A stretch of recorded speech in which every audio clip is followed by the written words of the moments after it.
Assalamualaikum warahmatullahi wabarakatuh. Halo sahabat Sejuta Kisah. Edisi cerita misteri kali ini, ada seorang mahasiswi yang menikah dengan pria siluman dari kota gaib Wentira. Dan bagaimanakah kisah selengkapnya? Langsung saja kita simak sebuah cerita nyata misteri yang berjudul Kisah Nyata Mahasiswi Menikah dengan Siluman. Mungkin sebagian Anda sudah tahu kota misteri yang ada di Palu, yaitu Wentira. Kota mistik ini memang sangat terkenal di Palu, Sulawesi Tengah.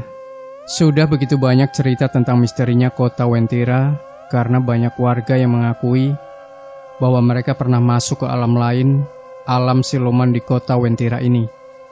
Dalam dunia perdukunan atau di ranah supranatural, banyak orang percaya akan adanya dunia siluman itu seperti di Wentira. Lebih jauh, dalam dunia perdukunan atau dunia para pencari ilmu di ranah supranatural, dalam dunia kegaiban yang akrab dengan makhluk yang disebut jin, kerap terdengar bahwa seseorang bisa nikah atau kawin dengan jin. Hampir sebagian masyarakat Indonesia meyakini bahwa hal tersebut tidak mungkin terjadi, sebab bila kita berpikir secara rasional, bagaimana bisa dua makhluk yang berbeda dapat berhubungan dengan secara biologis dan lain-lain? Manusia merupakan makhluk yang berasal dari bumi atau tanah, sedangkan jin merupakan makhluk yang tercipta dari api. Namun bagi segelintir orang sangat percaya itu, dan jika terjadi perkawinan atau hubungan biologis antara dua makhluk itu, terlahirlah anak-anak jin. Hal ini dapat dipahami secara logika, sebab bagaimana mungkin dapat menghasilkan anak manusia, juga karena dalam proses reproduksi dalam manusia dibutuhkan pembuahan, yakni sperma yang dapat membuahi sel telur pada rahim seseorang. Dan percaya atau tidak, di Wentira, kota penuh misteri atau kota siluman yang populer itu, pernah begitu gempar terdengar kabar bahwa seorang mahasiswi desa namanya Lin dalam beberapa hari tidak pulang ke desanya. Pencarian sudah dilakukan tapi tidak ditemui.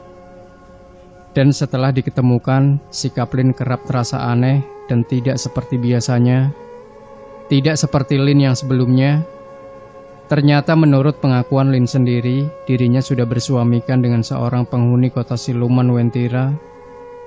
Inilah kisahnya, seperti kerap diceritakan kepada masyarakat di sana, bahwa suatu malam, Ardin Aman Lin menceritakan kembali saat dia mengantar Lin Senin pagi itu, sekitar pukul 10:15 WITA, Lin tiba-tiba datang ke rumah Ardin yang wilayahnya masih di desa Sidera.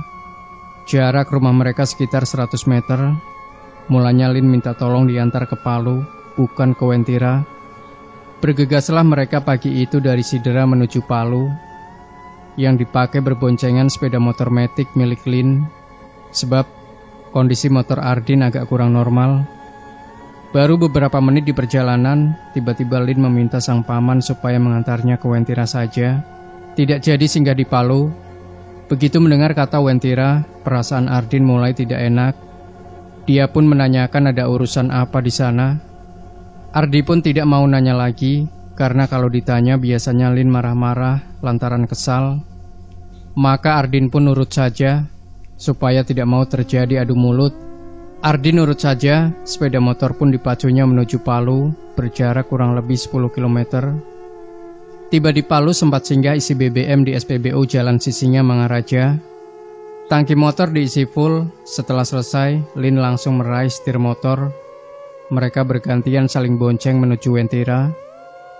Sepanjang perjalanan, terutama di jalur gunung kebun kopi, Ardin sempat ketakutan. Soalnya Lin memacu motor dengan kecepatan tinggi. Ternyata Lin kejar waktu.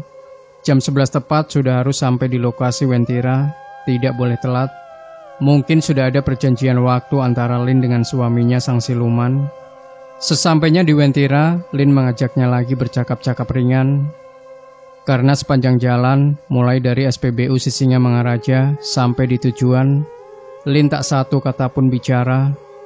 Begitu juga Ardin. Dia tak lagi memberanikan diri menegur atau bertanya, apalagi sampai mengingatkan supaya jangan terlalu ngebut. Saat itu kepada pamannya Ardin, Lin berterus terang bahwa dirinya sudah menikah atau kawin dengan suaminya siluman di kota Wentira, Lin minta agar pamannya tidak beritahu ke orang tuanya. Ardin terdiam, perkataan Lin tak dihiraukan, antara percaya dan tidak dengan apa yang baru saja didengarnya. Lantaran tak mau keponakannya marah atau tersinggung, beberapa menit kemudian, barulah Ardin manggut-manggut merespon ucapan Lin. Setelah itu Lin melanjutkan lagi pembicaraan. Katanya yang menikahkan mereka Nenek Rante. Sosok itulah menurutnya banyak berperan di balik pernikahan dia.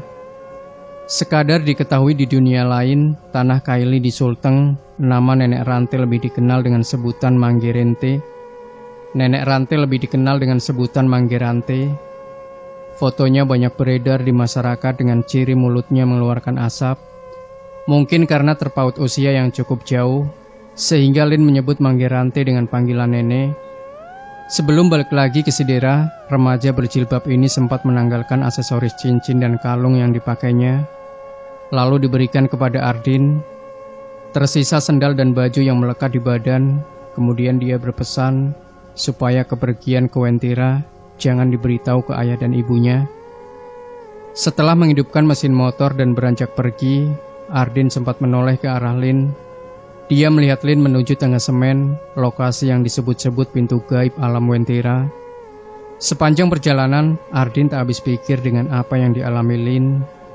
Apakah yang didengar dan disaksikan tadi hanyalah gurauan belaka, atau memang benar terjadi?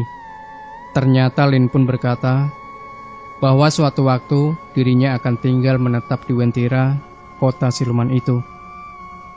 Demikian sahabat Sejuta Kisah. Bagi Anda yang punya pengalaman mistis dan ingin berbagi cerita Anda di channel Sejuta Kisah, silahkan kirimkan cerita Anda via email yang sudah kami cantumkan di deskripsi, maupun lewat WA admin untuk durasinya bebas. Satu lagi, jangan sampai lupa berikan komentar Anda, like, share video ini, subscribe channel Sejuta Kisah, dan kembali nantikan cerita-cerita misteri dari kami. Sampai jumpa. Wassalamualaikum warahmatullahi wabarakatuh.